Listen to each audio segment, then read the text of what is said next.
Tuingie kaunti ya Wajir ambapo baadhi ya viongozi katika kaunti hiyo wametoa wito kwa serikali kuwekeza zaidi katika sekta ya elimu na pia kuimarisha 100% ya mpito kwa wanafunzi. Aidha, viongozi hao walieleza kusikitishwa kwao na hali duni ya viwango vya elimu katika eneo hilo, wakisema kuwa watoto wengi bado hawajajiunga na shule na badala yake wamejihusisha na ufugaji.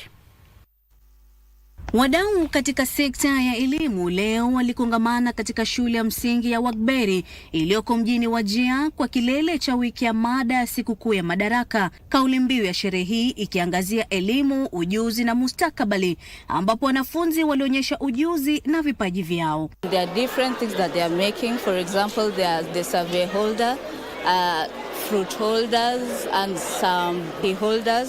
Same time they are making mats and stools which are showing their cultures.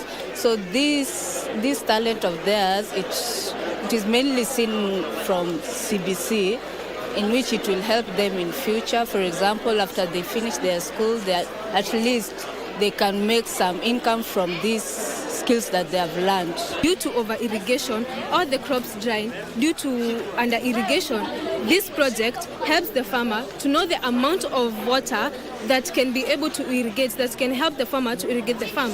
This is how our system works.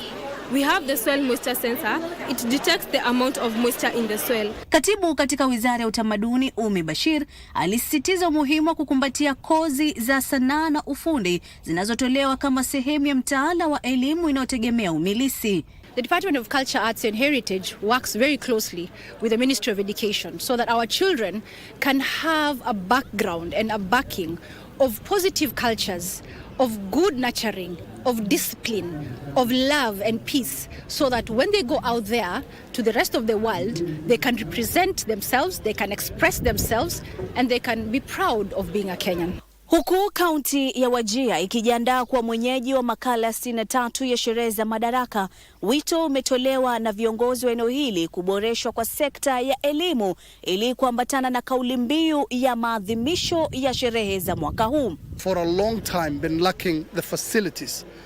Many of our students are still studying under trees. We still have classrooms that have been separated 3 to 4 times by cardboard boxes or, ceiling boards. And we have a shortage of teachers as well. So this problem of lack of facilities and lack of resources, including the human resource base, which are the teachers, has dealt education in Northeastern a blow. Wazazi pia wamehimizwa kuzingatia elimu ya watoto wao kwa mustakabali wao. Maybe from 90s or 80s, that's the people when they got educated, and some mothers, most of the parents are illiterate, most of them. I'm urging them, when their children, they have to tell them to come to school and attend. However, even their schooling, still we are having challenges due to lack of understanding how education is so important. Nikiripotia Dira Magwiji kutoka kaunti ya Wajir, jina langu ni Kasichana Masha.